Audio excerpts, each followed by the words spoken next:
Today on Working My Wood, I'm going to do a little repair on this box. It's got messed up hinges and a missing leg. I'm Bill Arnold, and I'm working my wood.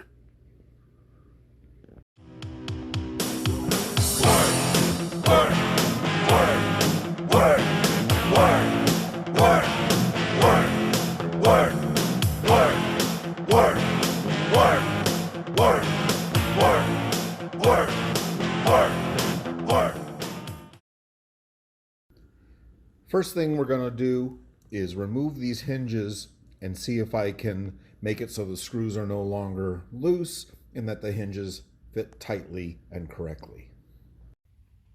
Remember, whenever doing a project that involves tools, wear safety glasses.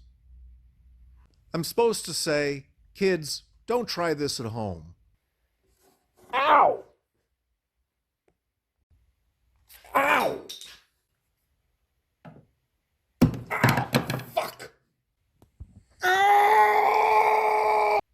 Shit! But you know what? Go ahead. Do it. Knock yourself out. First screw is completely stripped. I think I know what's wrong with this thing. Got the hinges off.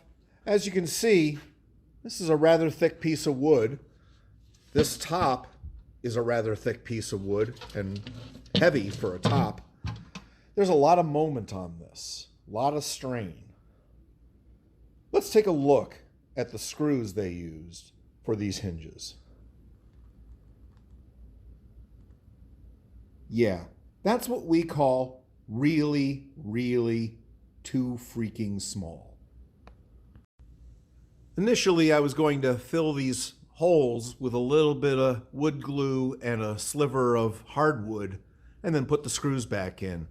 But seeing as it's such a mess and the screws weren't countersunk anyway, I've upgraded these to a bigger and better screw. Boy, if that wasn't the story of my college life, I don't know what was. The bottom of this box is built all out of pine, and it looks like they did a pretty crummy job attaching the legs. Literally one finished nail and some glue.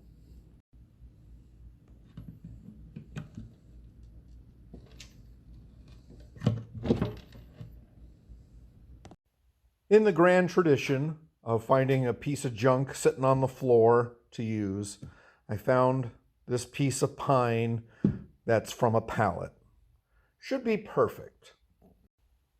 Perfectly cheap, that is. No, sorry. That really describes my college life. Now to take some precise measurements so I can copy the leg.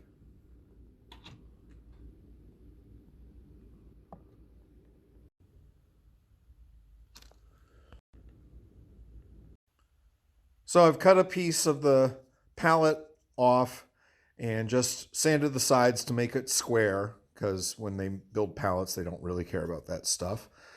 So now I'm just going to do a little shaping and try to mimic the existing legs as best I can.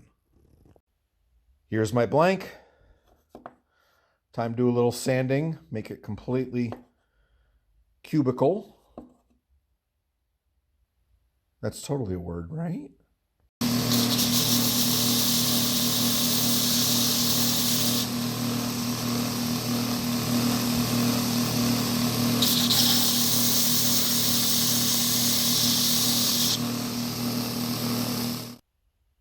Next thing I'm going to do, I'm going to sketch out how the tapers go so I can match the leg.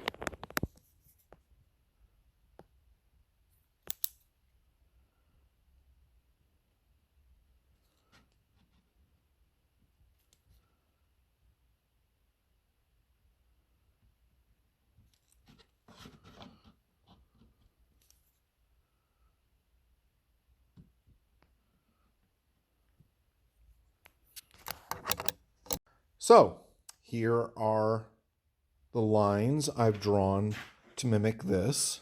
Obviously, I'll be turning it 90 degrees. So all I have to do now is make diagonal cuts, or in my case, I'm actually going to use the sander to taper the leg, because I can control it a lot better if I'm using the sander and I'm not getting my hands near a saw blade.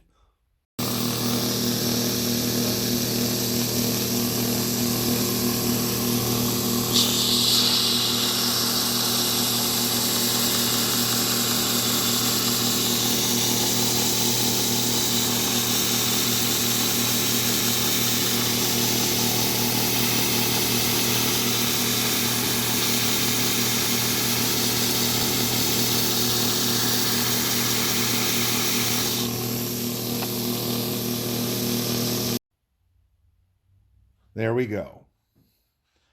Now you may notice that the grain is the other direction. This will actually be a little stronger this way, and I figure once I stain it, it's really not going to show that it's a different direction of the grain.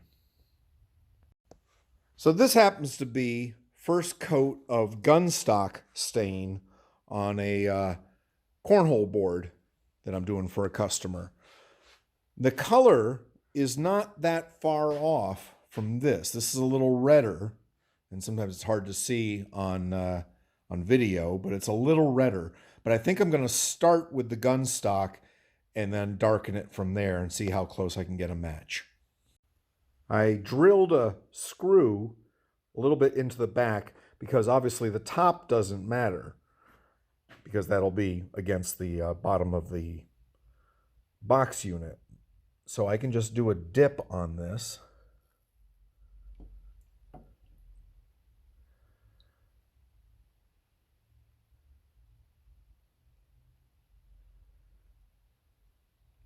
And I love how pine takes stain different than maple, how, you get such different varieties of color, which is one of the reasons why it's really hard to match something. So I'm going to try not to drip this on the box. I'm going to bring this over and, well, damn, Bill.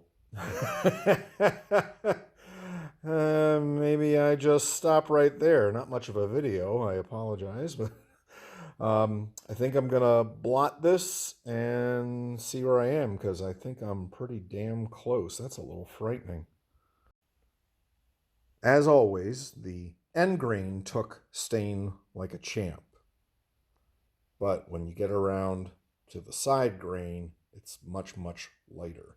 So I'm going to have to do another dip in a few minutes, but I've started to blot this off, as you can see from my artistic stamping there.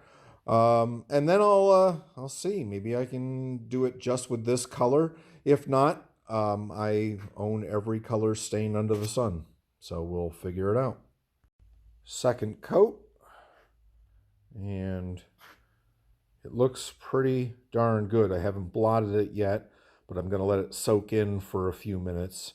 I've used Minwax, and I've found that anywhere from 15 minutes to about 20 minutes is pretty much optimal. If you go quicker than that, if you take the overstaining off earlier, it has a less depth of color as well as being lighter. And I like a lot of depth of color, even if it's not necessarily the perfect match. I like to bring out the grain of the wood as best I can. The temptation with stain matching is to just keep working it and working it and working it until it's not even close. What I've got here isn't precisely the exact same shade, but it's really, really close. And you know what? It's underneath a box on the ground. I've got the leg in position right there. And now I'm gonna drill a pilot hole for a screw that's going to hold the thing together, which is going to be a lot more strong than some silly finish nail through plywood.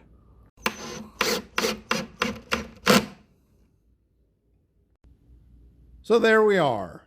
A finished repaired box. And look at that. The latch lines up. That's something new.